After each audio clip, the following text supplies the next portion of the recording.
张世飞听完张作霖说的话，火往上撞，马上带弟兄就要找程德晃算账。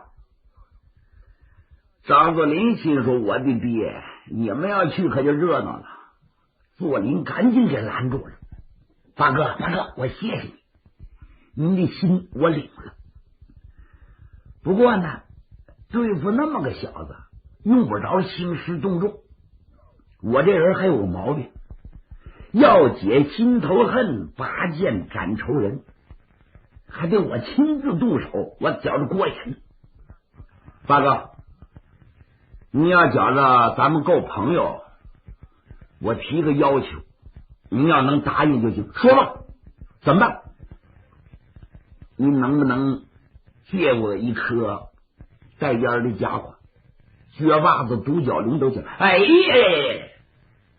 你说的太见外了。张世飞说着话，把衣服撩开，噌，拽出一颗美国造的左轮枪。兄弟，给你了。张作霖把这支枪接过来一看，枪身瓦蓝泛亮。哎呀，真是好家伙！嘿，那您使什么？嗨，咱这有的是。你拿去吧，算哥哥给你的纪念。子弹我供着你。你带几百发？不，用不着。您借给我100发子弹吧。把子弹也拿来了。张世飞一乐，说：“老嘎子，哥哥不是小瞧你，你摆弄过这玩意儿没？反正我爱枪，这种枪我没摆弄过。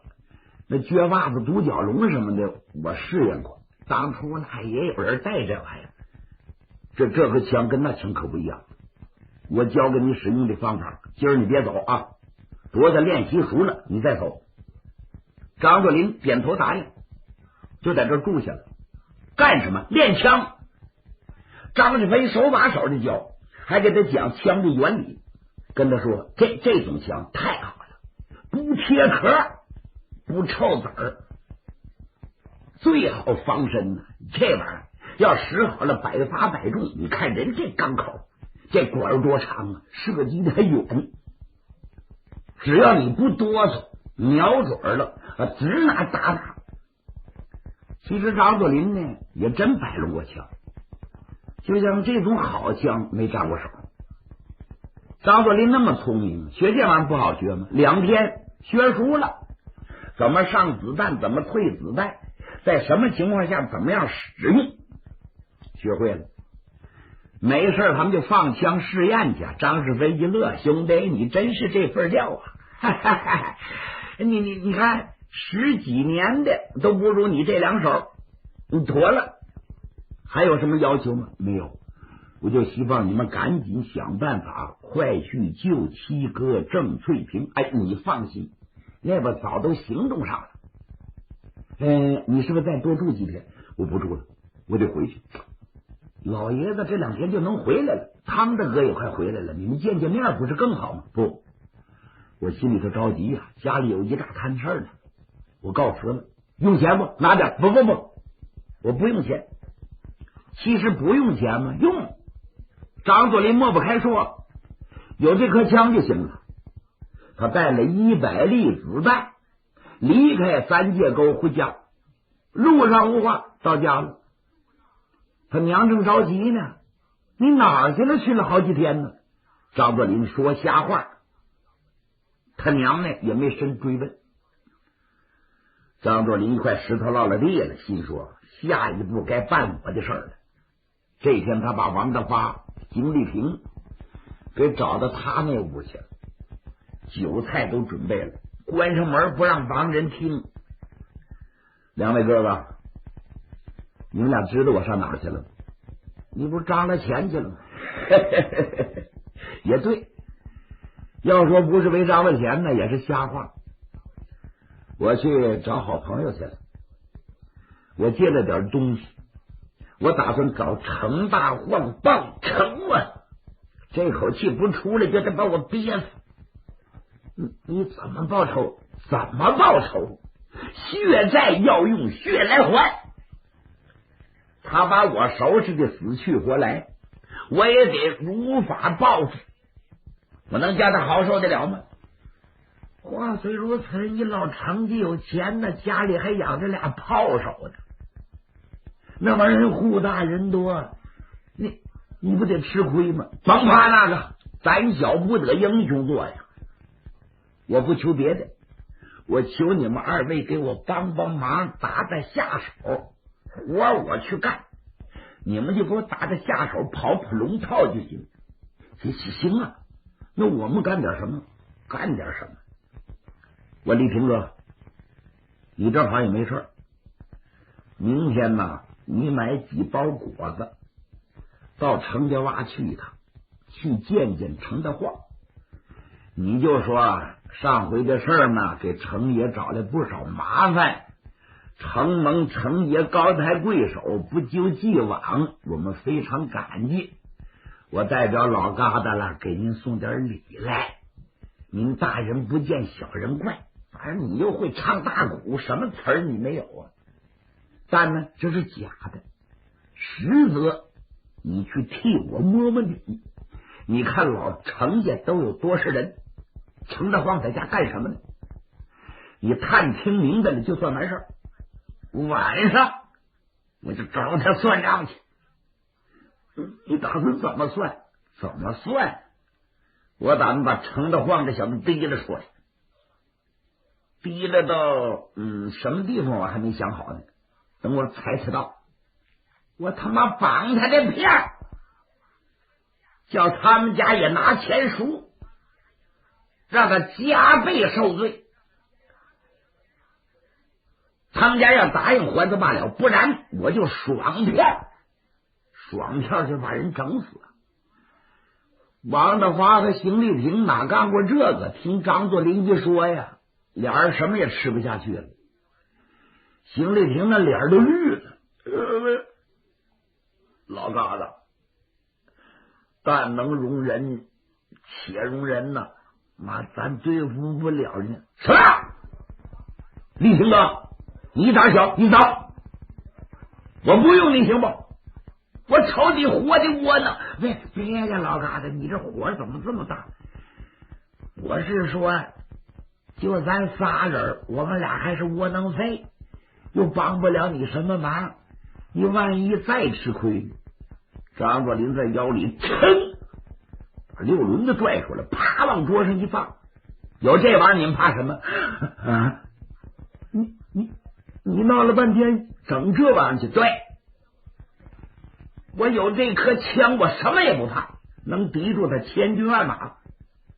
你们俩要胆小，趁早别去，就我一个人。你说事儿逼到这儿了，王大发是个秧子，人还窝囊，还胆小。一瞅这要干真事儿，王大发腿肚都有点转筋了。但是呢，一看张作霖的火气那么爆，还不敢说别的。行，舍命，陪君子。他妈脑袋掉了，完了吧，都要哭了都。张作霖也不敢乐。二位也不勉强啊，你们放心，没你们什么事儿。这事我自己去办，出了篓子我担着。商议已定，马上他们按计划行事。第二天，张作霖揣着枪，化了化妆，带着王大发、邢丽萍起了身了。邢丽萍买的果子点心，奔程家洼。张作霖在外头一踩到，那野地有一座三义庙，这庙香火也不盛，院墙挺整齐，但是大殿呢已经有点坍塌了。这院里啊就变成厕所了，来往的人都上这方便了。张作霖一看这行，我他妈把程大晃逼了出来，就搁在三义庙，然后叫他们赎啊。他盘算着不说，邢丽萍到了老程家了，砸开门等进去，管事的又问什么事儿。邢丽萍一笑啊，我打算见见程大爷，我是二道沟的，大概有认识我的，我是耍手艺的剃头匠，我叫邢丽萍。听说过。我们大爷不在家呀。哟，哪儿去了？上海上办事去了。我们大奶奶在家呢，你等等吧。结果程德化这小子捡了个便宜，有一盘买卖打算做，不在家。他这媳妇儿也不是好人，从奉天呢赎出来的妓女，有个绰号叫自来红，在这当家主事。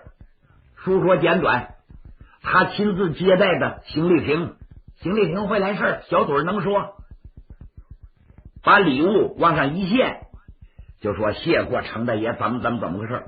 自来红也知道这个事啊，算了吧，哎，往后啊为人处事啊多加检点就得了。我们程大爷呀，别看脾气不好，人心还是不错的，150两银子就答应了结了，不然的话那老张家还不得倾家荡产呢。是，您说的对，您说的对。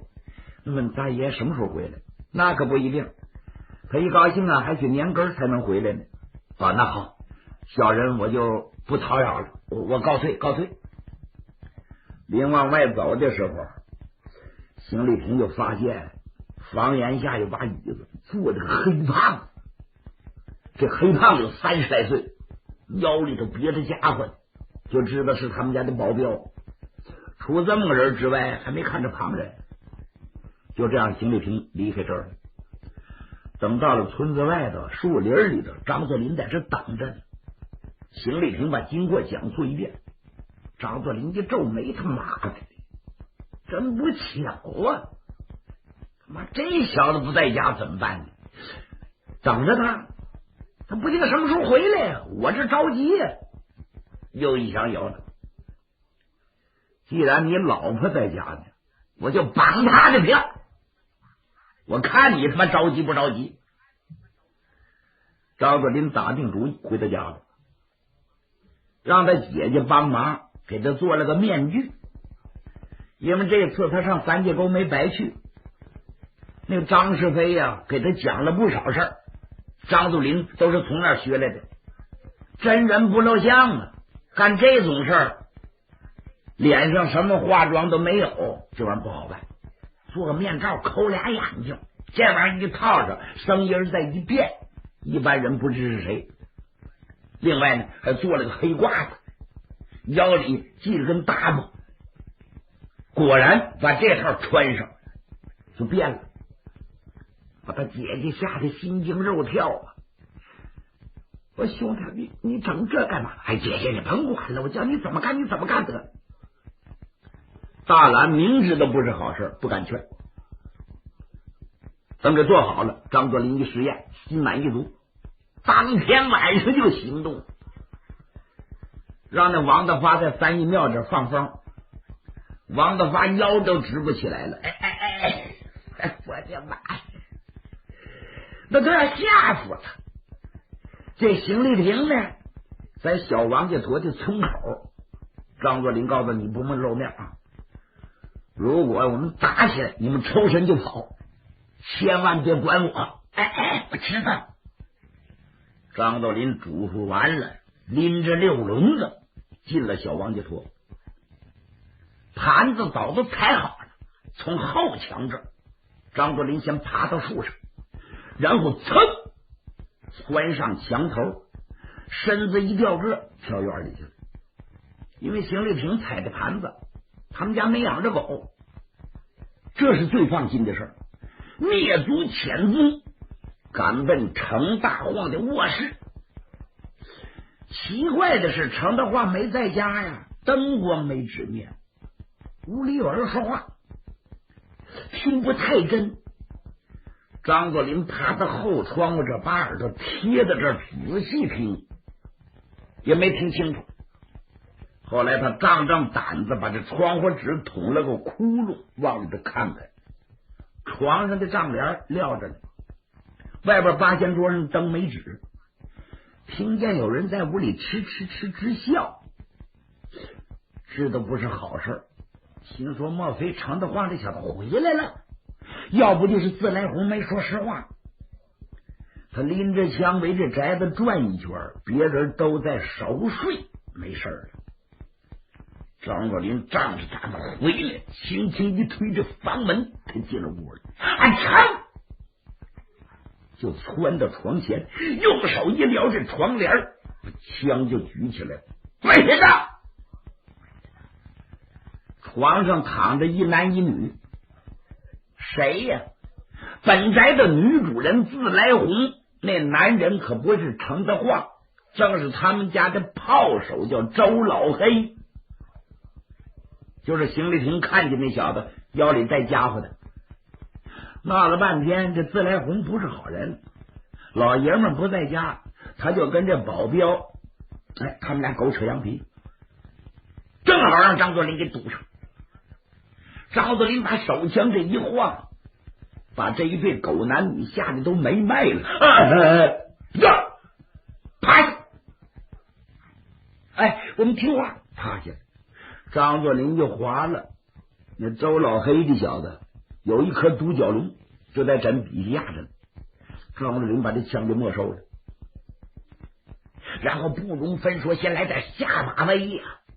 把这六子轮子一吊个，拿这枪把子照着周老黑的后脑勺和后背，啪啪啪啪，就10了下，把这小子打的小狗叫啊！打完了，张作霖拿绳把他捆上了，把自来红也捆上了，然后就说：“知道我谁吗？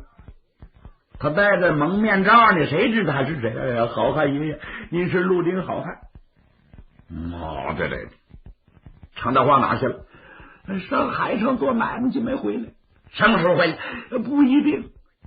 张作霖一听这是真的了，自来红没说瞎话，然后他用枪管指着这个周黑子，我说：“你叫什么名？”“免贵姓周，因为我长得黑的光，我叫周黑子，也叫周老黑。”“你是干什么的？”“我是雇来的保镖，我不是他们家的人。”“那你干什么的？”“我不是人呢，我打算取个乐子。”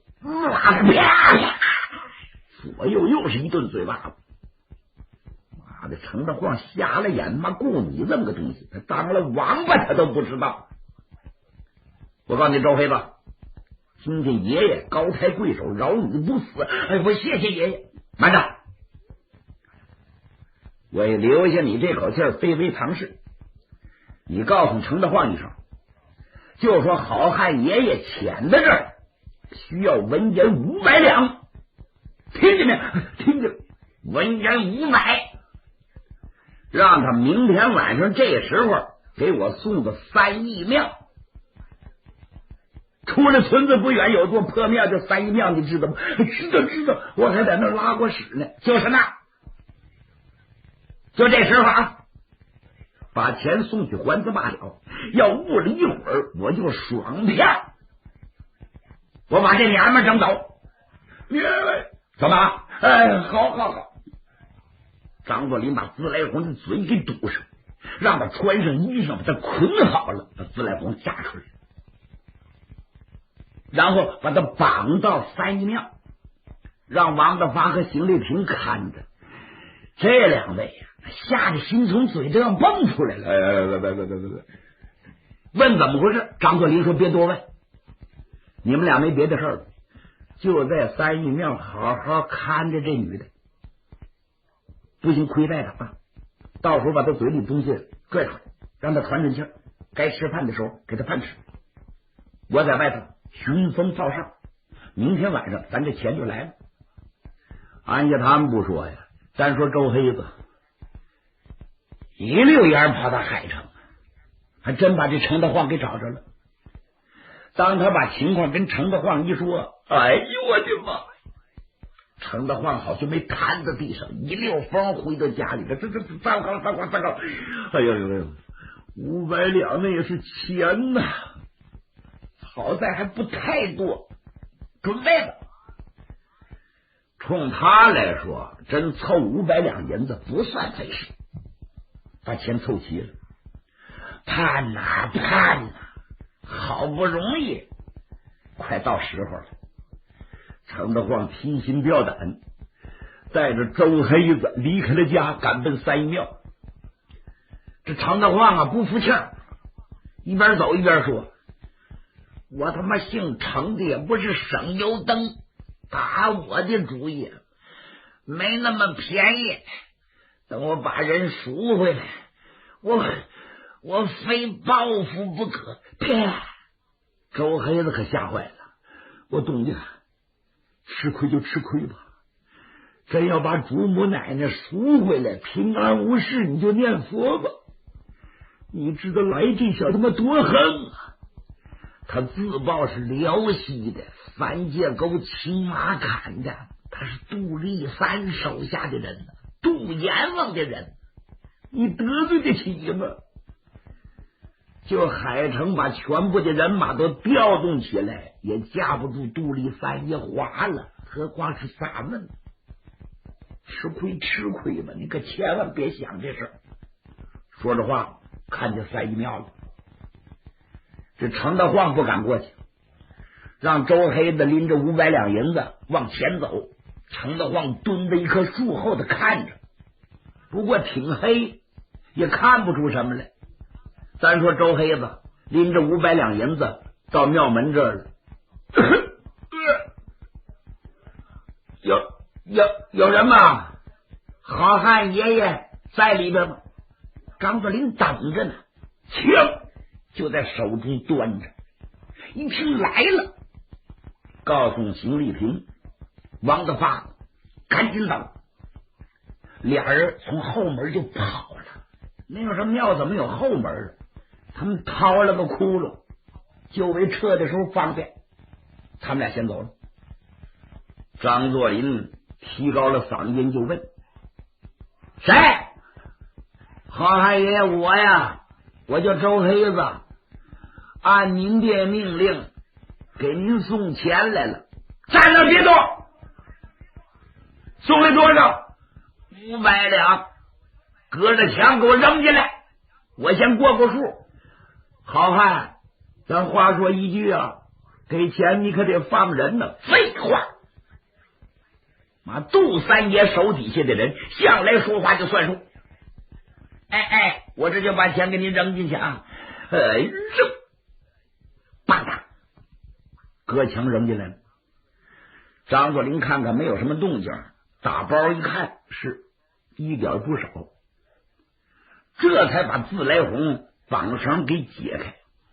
张作霖二话没说，提溜一转身，从自开的那后门就钻出去，是逃之夭夭。周黑子等了一会儿没动静，好汉爷爷，我进去行不？自来红哭着在里边出来了，人都走了，你们还咋呼什么呢？哎呀，我的祖母奶奶呀！走了，快点回家吧。出了三义庙，见着程大晃又惊又喜，跟周黑子驾着自来红回了家了。您说这程大晃能完得了吗？他打什么主意，怎么报复咱不说，单说张作霖等回来啊，先把这面具都把它销毁了，我这玩意儿不能留着，把枪带好了，临前回家。外人不知道，到了次日，张作霖休息过了，也缓过乏来了，装作什么事也没有发生似的，告诉王德发，赎你的房子地，给你这300两是你的。我兄弟，我那房子地我都不要了，我也不赎了。你想想，我上哪儿弄钱去？冷不丁上那一赎，人家不得怀疑呀，这钱哪来的？再说程家洼离这也不太远，那的事肯定众所周知，人家可就合计到咱头上了。干脆我什么也不要，咱有钱咱另盖房子。张作霖一听，他想的还挺周到，好吧，要那么的，你跟我姐姐结婚，我就买点砖，或者叫乡亲们帮忙，在我们家旁边盖3间房。最好是不露声色。他这计划好办，别人的计划呢，想法都还上了，都还完了。张作霖就仔细听这信儿，很了不得了。这呀，二道沟都传遍了，听说没什么事儿。程大晃他们家被抢了。你别白活，什么抢了？被绑票了。叫谁绑的？三界沟的独立三呗。是啊，那肯定有内线，没有内线不能。那还用说吗？把自来红给绑了。官府最近派下人叫缉拿凶手。听说本地有土匪，官府放出风来了，不清查彻底是绝不罢手啊！张作霖一听，祸到临头了。我看看事情发展就怎么样。要实在不行，真应了汤二虎、张四飞的话了，我非得加入土匪，我活不了啊！张作霖就做好了一切准备。